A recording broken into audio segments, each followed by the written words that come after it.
ನಿನ್ನೆ ಸಾಕಷ್ಟು ಬೆಳವಣಿಗೆಗಳು ನಡೆದಿದ್ದಾವೆ. ಇವತ್ತು ಭಾರತದ ವಿಶೇಷ ದಿನ ಕೂಡ ಹೌದು.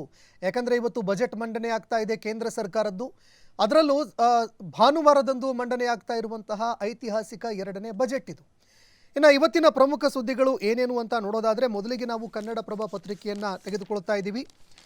ಇತಿಹಾಸದಲ್ಲಿ ಎರಡನೇ ಸಲ ಕೇಂದ್ರದ ಸಂಡೇ ಬಜೆಟ್ ಇದು. ನಿರ್ಮಲಾ ದಾಖಲೆಯ 9ನೇ ಬಜೆಟ್ ಅನ್ನು ಮಂಡನೆ ಮಾಡ್ತಾ ಇದ್ದಾರೆ. ಜಾಗತಿಕ ಸವಾಲುಗಳು ಸಾಕಷ್ಟಿದ್ದಾವೆ. ಇದರ ನಡುವೆ ಅವರು ಬಜೆಟ್ನ ಕಸರತ್ತನ್ನು ನಡೆಸಲಿದ್ದಾರೆ. ಮೂಲಸೌಕರ್ಯ ಅಭಿವೃದ್ಧಿಗೆ ಆದ್ಯತೆ ಕೊಡುವಂತಹ ಸಾಧ್ಯತೆಗಳು ಹೆಚ್ಚಳವಾಗಿ ಕಂಡುಬರ್ತಾ ಇದೆ. ಇನ್ನು ಈ ಬಜೆಟ್ನಲ್ಲಿ ಇರುವಂತಹ ನಿರೀಕ್ಷೆಗಳು ಏನು ಅನ್ನುವಂಥದ್ದನ್ನು ಕೂಡ ನೋಡೋಣ. ಜಾಗತಿಕ ಅನಿಶ್ಚಿತತೆ, ಅಮೆರಿಕದ ತೆರಿಗೆ ಸವಾಲಿನ ನಡುವೆ ಹಣಕಾಸು ಸಚಿವೆ ನಿರ್ಮಲಾ ಸೀತಾರಾಮನ್ ಅವರು ಫೆಬ್ರವರಿ 1ರ ಭಾನುವಾರ ಬೆಳಗ್ಗೆ 11 ಗಂಟೆಗೆ ಕೇಂದ್ರದ ಬಜೆಟ್ ಮಂಡನೆ ಮಾಡೋದಕ್ಕೆ ಸಿದ್ಧರಾಗಿದ್ದಾರೆ. ಇನ್ನು ಈವರೆಗಿನ ಎರಡನೇ ಸಂಡೇ ಬಜೆಟ್ ಇದಾಗ್ತಾ ಇದೆ. ಅಂದರೆ ಭಾನುವಾರ ಮಂಡನೆ ಆಗ್ತಾ ಇರುವಂತಹ ಐತಿಹಾಸಿಕ ಎರಡನೇ ಬಜೆಟ್ ಇದು. ಈ ಹಿಂದೆ 1999ರಲ್ಲಿ ಭಾನುವಾರ ಬಜೆಟ್ ಮಂಡನೆ ಆಗಿತ್ತು. ಆಗ ದಿನಾಂಕ ಫೆಬ್ರವರಿ 28. ಯಶವಂತ ಸಿನ್ಹಾ ಅವರು ಹಣಕಾಸು ಸಚಿವರಾಗಿದ್ದರು. ಆನಂತರ ಫೆಬ್ರವರಿ 1ಕ್ಕೆ ಬಜೆಟ್ ದಿನಾಂಕ ಬದಲಾವಣೆ ಆಯಿತು. ಫೆಬ್ರವರಿ 1ಕ್ಕೆ ಬಜೆಟ್ ದಿನಾಂಕ ಬದಲಾದ ನಂತರ ಭಾನುವಾರ ಬಂತು. ಹೀಗಾಗಿ ಭಾನುವಾರ ಬಜೆಟ್ ಮಂಡನೆ ಆಯಿತು. ಅದಾದ ನಂತರ ಇದೇ ಮೊದಲ ಬಾರಿಗೆ ಭಾನುವಾರ ಬಜೆಟ್ ಮಂಡನೆ ಆಗ್ತಾ ಇದೆ. ಈ ಬಾರಿ ರಕ್ಷಣೆ, ಮೂಲಸೌಕರ್ಯ, ರಫ್ತು, ರೈಲ್ವೆ, ಇಂಧನ, ಅಗ್ಗದ ಮನೆಗಳಿಗೆ ನೆರವು ನೀಡುವಂತಹ ಒಂದು ವಿಚಾರಗಳು ಕೂಡ ಇರುತ್ತೆ. ಬಂಡವಾಳ ವೆಚ್ಚ ಏರಿಕೆಯತ್ತ ಸರ್ಕಾರ ಗಮನ ಹರಿಸುವಂತಹ ಸಾಧ್ಯತೆ ಕೂಡ ಇದೆ.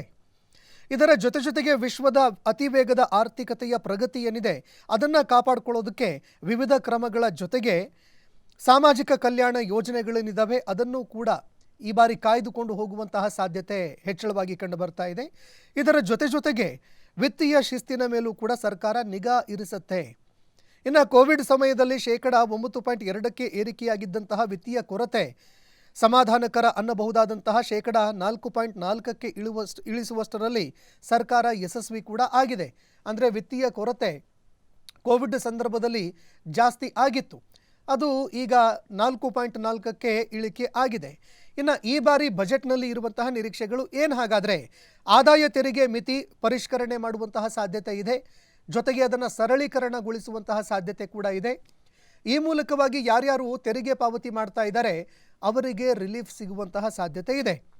ಇನ್ನು ಹಾವು ಏಣಿ ಆಟದಂತೆ ಅಗತ್ಯ ವಸ್ತುಗಳ ಬೆಲೆ ಏರಿಕೆಯಾಗುವಂಥದ್ದು, ಇಳಿಕೆಯಾಗುವಂಥದ್ದಾಗ್ತಾ ಇದೆ. ಇನ್ನು ಕೇಂದ್ರ ಸರ್ಕಾರ ಕೂಡ ಅಗತ್ಯ ವಸ್ತುಗಳ ಮೇಲೆ GST ಹೇರಿಕೆ ಮಾಡಿತ್ತು. ಅಗತ್ಯ ಔಷಧಿಗಳಾಗಿರಬಹುದು, ಅಗತ್ಯ ವಸ್ತುಗಳಾಗಿರುವಂತಹ ಹಾಲು, ಮೊಸರು, ತುಪ್ಪ ಇದನ್ನು ಕೂಡ GSTಗೆ ಒಳಪಡಿಸಲಾಗಿತ್ತು. ಹಿಟ್ಟನ್ನು ಕೂಡ ಸೇರಿಸಲಾಗಿತ್ತು.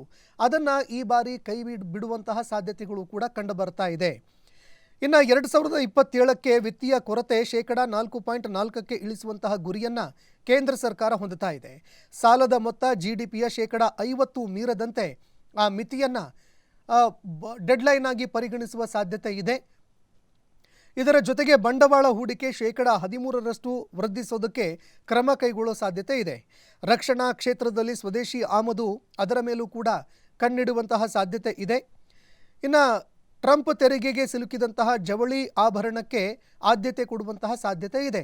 ಅಂದರೆ ಆಭರಣ ಪ್ರಿಯರು ಯಾರಿದ್ದಾರೆ, ಚಿನ್ನ ಬೆಳ್ಳಿ ದರ ಅದರ ಮೇಲೆ ಕೂಡ ಕಾನ್ಸಂಟ್ರೇಟ್ ಮಾಡುವಂತಹ ಸಾಧ್ಯತೆ ಇದೆ. ಮತ್ತೊಂದೆಡೆ ಟ್ರಂಪ್ ಅವರ ತೆರಿಗೆಗೆ ಸಿಲುಕಿ ಭಾರತಕ್ಕೆ ಡ್ಯಾಮೇಜ್ ಆಗಿರುವಂಥದ್ದು ಸತ್ಯ. ಇದನ್ನು ಕೂಡ ಸರಿದೂಗಿಸೋದಕ್ಕೆ ಕೇಂದ್ರ ಸರ್ಕಾರ ಮುಂದಾಗುವ ಸಾಧ್ಯತೆ ಇದೆ.